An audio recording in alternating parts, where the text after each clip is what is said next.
Jadi gigitan binatang tuh banyak, ya, banyak sekali ya, macam-macam gigitannya. Tapi yang serius itu ada 3, ya. Ya, ada gigitan ular, ada rabies, ada gigitan kalajengking. Sekarang kita masuk gigitan ular dulu, ya. Jadi gigitan ular itu di Indonesia kasusnya ya cukup banyak ya, cukup banyak walaupun laporannya nggak ada datanya. Tapi saya sendiri pengalaman dari merawat pasien di daerah Demak itu banyak sekali ya, bahkan ada yang sampai serius ya. Jadi sampai serius, sampai harus dirawat di ICU ada, sampai harus fasiotomi ya, tapi kebanyakannya biasa-biasa saja ya. Nah, jadi kenapa Indonesia ularnya banyak ya, karena kita luas, negara tropis ya, dengan 3 zona waktu, dengan kontur tanah dan hutan yang berbeda-beda, jadi jenis ularnya pun macam-macam ya. Epidemiologinya ya, Indonesia ini termasuk daerah yang kasusnya banyak ini ya, lebih dari 100.000. Ciri ular berbisa ya, jadi ular itu kita bisa tenang-tenang saja atau kita bisa harus hati-hati ya, aware ya. Nah, gimana kalau kita mencurigai ular berbisa ya? Yang pertama, ularnya kepalanya segitiga, kemudian taringnya ada 2, kemudian ekornya itu derik ya. Kalau yang harmless atau yang kurang bahaya itu bentuknya oval head, egg shape, pupilnya bulat ya, kemudian nggak ada fangnya, nggak ada taringnya, tapi ada gigi ya. Sementara ekornya itu bukan ekor yang derik. Bila bisa ular itu terdiri harus 90% protein ya. Protein. Nah, protein itu isinya macam-macam ya. Di antaranya adalah enzim, toksin ya. Nah, enzim ini yang kalau masuk ke dalam darah ini yang bikin serius ya, tergantung jenis enzimnya. Ada yang dia sifatnya neurotoksik, ada yang sifatnya kardiotoksik, ada yang hematotoksik, bahkan ada yang nggak ada toksik sama sekali ya, non-toksik.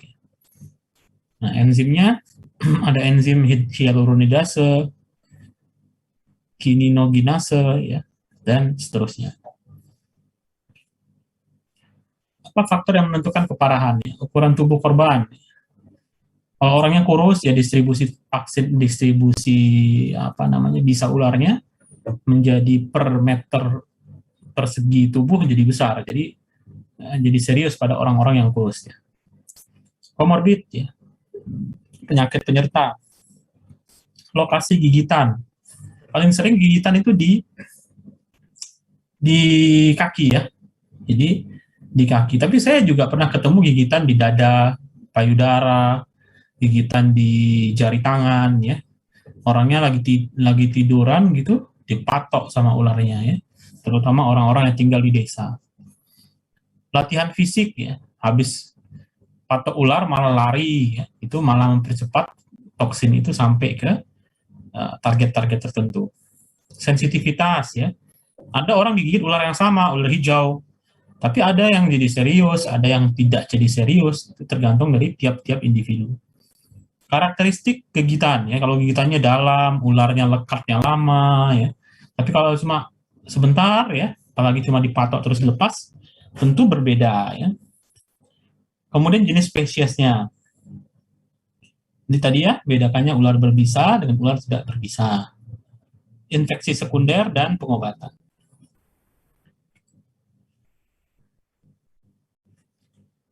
Derajatnya atau grade-nya itu ada beberapa, tidak ada envenomasi ringan, envenomasi sedang, dan envenomasi berat.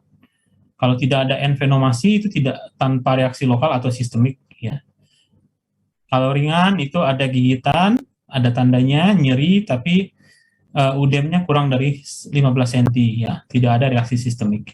Kalau sedang itu ada udem lokal ya, kemudian ada tanda-tanda sistemik. Ya. Sementara infenomasi berat itu keadaan pasiennya sampai dalam kondisi yang koma. Ya. Hipotensi, parestesia, koma, udem paru, gagal nafas itu berat. Tanda-tanda infenomasi berat ya ularnya sangat berbisa, biasanya bisa kita lihat ya. Kalau ular yang biasanya kobra yang untuk pertunjukan tuh kalau dicokot dia, digigit mati orangnya ya. Banyak udah beberapa kasus tuh pawang ular yang biasanya ularnya bisa dijinakkan ya. Suatu waktu dia menggigit ya mati ya, orangnya. Kemudian ekstensibilitasnya, misalnya digigit 2 hari yang lalu, kok sekarang kemarin bengkaknya sampai lengan, sekarang juga sampai segitu juga, besoknya sampai segitu juga, berarti ekstensinya kurang. Tapi kalau cepat sekali terus bertambah bengkak, bertambah bengkak, bertambah bengkak, itu tandanya berat. Ya. Ada pembesaran kelenjar getah bening lokal, ya. Kemudian ada simptom sistemik awal, jadi ada sesak. Begitu dipatok 1 jam kemudian sesak, ya. Perdarahan sistemik awal, urin berwarna coklat atau gelap. Pemeriksaan laboratorium yang dibutuhkan adalah tes pembekuan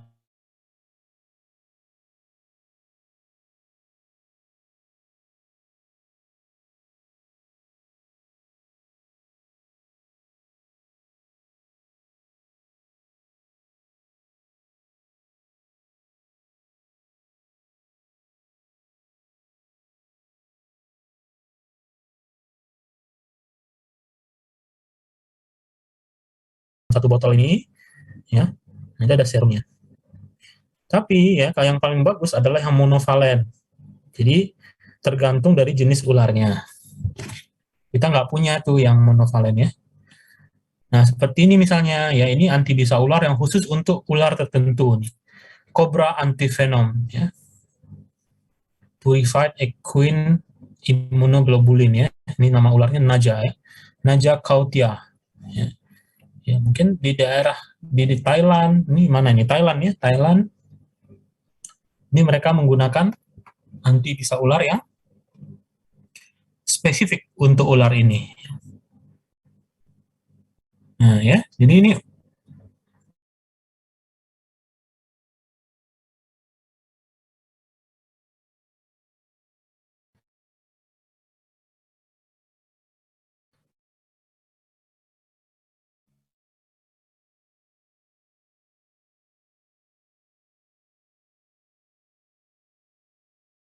kita berikan biasanya bolus ya, sorry bukan bolus, diberikan infus drip ya, infus drip dalam D5 ya. Jadi di infus D5 itu kemudian dimasukkan satu ampul atau satu vial 5-10 cc, kemudian di drip ya selama 1 jam. Ya hati-hati ya, karena antibisa ular itu bisa adalah suatu alergen ya. Jadi kalau kita masukkan bisa terjadi efek anafilaktik. Jadi kalau kita memasukkan itu, kita harus lihat ada nggak tanda-tanda anafilaktik pada pasien ini, dan harus siap ya. Ya, reaksi terhadap antivenom ya. Pertama adalah anafilaksis awal, reaksi pirogenik dan reaksi terlambat. Ya, ada juga yang tidak bereaksi apapun. Kemudian penanganannya selain antivenom ya dan perawatan luka, ya kalau pasiennya jatuh dalam kondisi shock ya kita tangani shocknya. Kalau gagal nafas kita berikan ventilator. Kalau misalnya terjadi gagal ginjal ya harus dilakukan dialisis. Penanganan daerah gigitan, bersihkan luka, antibiotik diberikan bila ada tanda infeksi, daerah gigitan dielevasi, dan awasi tanda sindroma kompartemen. Nah ini saya kemarin dapat ini pasien seperti ini, digigit di jari tangan ya, anak umur 13 tahun laki-laki. Kemudian tambah bengkak sampai ada tanda-tanda kompartemen ya. Jadi jarinya ini udah dingin semua nih, udah kesemutan, menandakan ada gangguan vaskuler. Sehingga saya memutuskan untuk dilakukan fasiotomi Dan alhamdulillah pasiennya selamat sekarang ya, tangannya juga selamat. Ya, itu untuk bisa ular. Sekarang rabies. Rabies itu termasuk penyakit yang zoonotik, ya, penyakit yang diperantarai oleh hewan. Menyerang sistem saraf pusat, etiologinya virus, ya.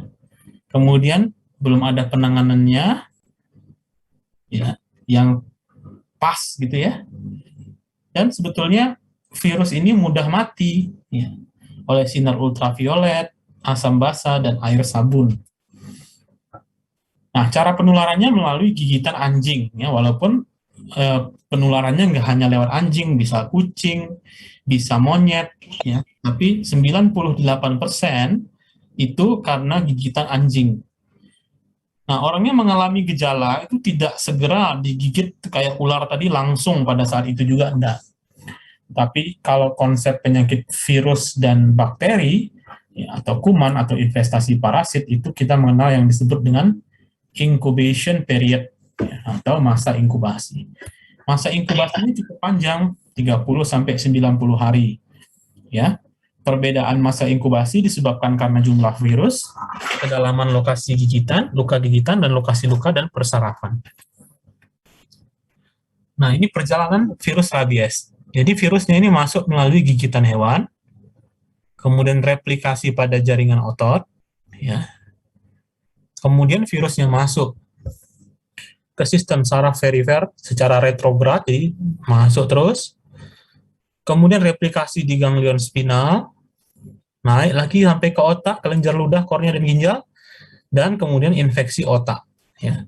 Jadi kembali lagi, rabies ini ada virus yang menyerang sistem saraf.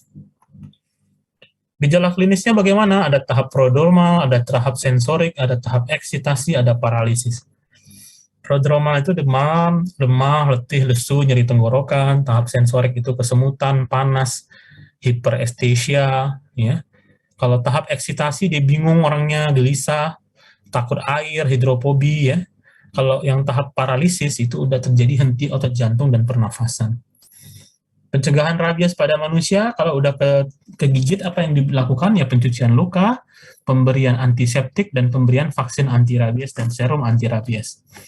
Nah, masalahnya apakah semua anjing itu adalah pembawa rabies? Tidak, ya. Hampir semuanya malah enggak, ya. Tapi ada daerah-daerah tertentu yang daerah endemik rabies, ya. Contohnya di Bali itu. Di Bali itu banyak sekali anjing dan itu bahaya ada rabiesnya. Nah, gimana caranya kita kalau menemukan kasus gigitan tersangka rabies, ya? Pertama kita memperlakukan hewannya, ya, berdasarkan hewannya. Hewan penggigit lari atau hilang atau tidak dapat ditangkap, ya, mati atau dibunuh, ya. Jadi hewannya itu dibunuh. Kalau dibunuh nggak bisa lagi kita lihat observasi hewannya, atau lari hilang nggak bisa, ya.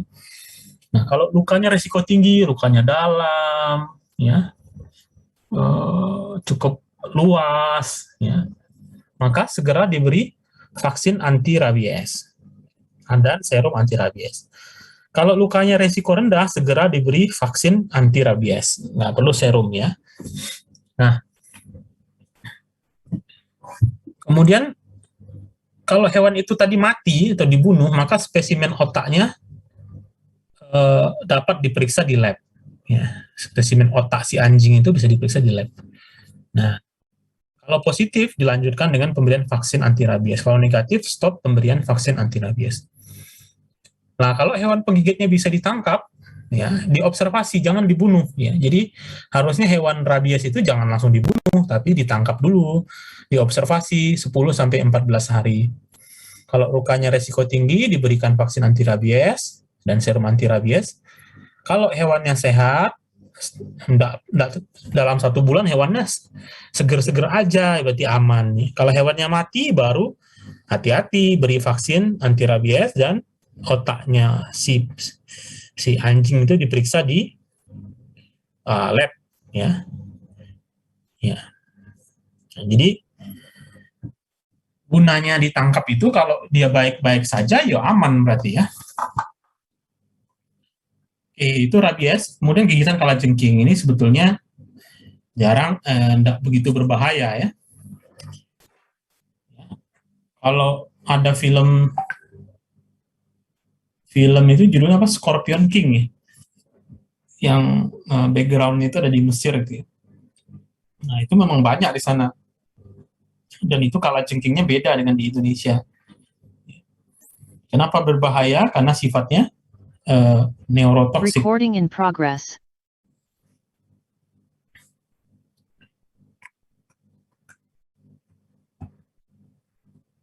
Ya, ini epidemiologinya Indonesia nggak tahu itu sebetulnya. Paling banyak di mana ini ya? Paling banyak itu ya di Afrika ya.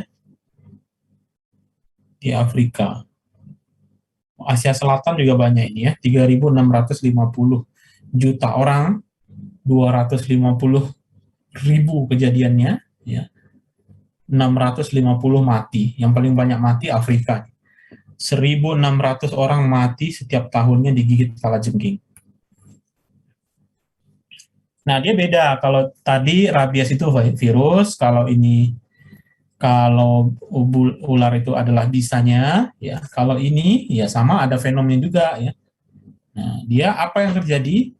Dia mengandung asetilkolin ya. Bersifat neurotoksik. Jadi terjadi namanya cholinergic syndrome. Orangnya bradikardi, hipotensi, dan hipersekresi. Ya.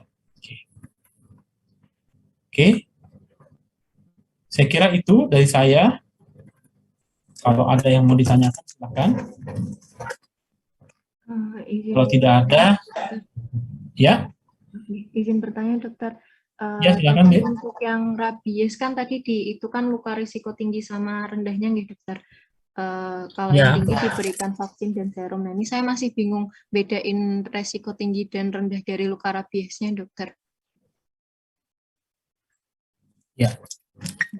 Bedanya adalah, jadi kalau orang itu digigit sama anjing ya, tapi digigitnya di celananya, sehingga lukanya itu cuma bekas gigitan aja, bukan luka yang dalam. Jadi ini subjektif ya. Atau digigit tapi bekas lukanya nggak ada, ya.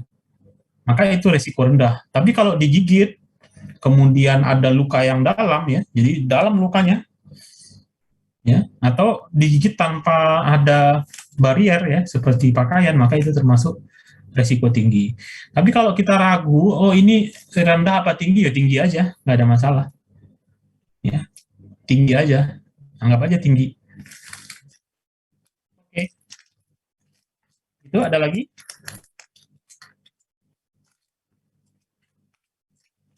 Ya, kemudian gini, itu juga tergantung dari mana kamu berpraktek deh. Misalnya, prakteknya di daerah yang endemik rabies, maka semua gigitan anjing itu kita anggap apa? Risiko tinggi.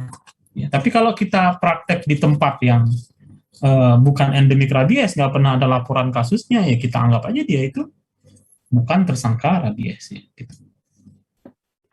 Oke. Itu, terima kasih. Kalau nggak ada pertanyaan, saya tutup. Assalamualaikum warahmatullahi wabarakatuh. Waalaikumsalam warahmatullahi wabarakatuh.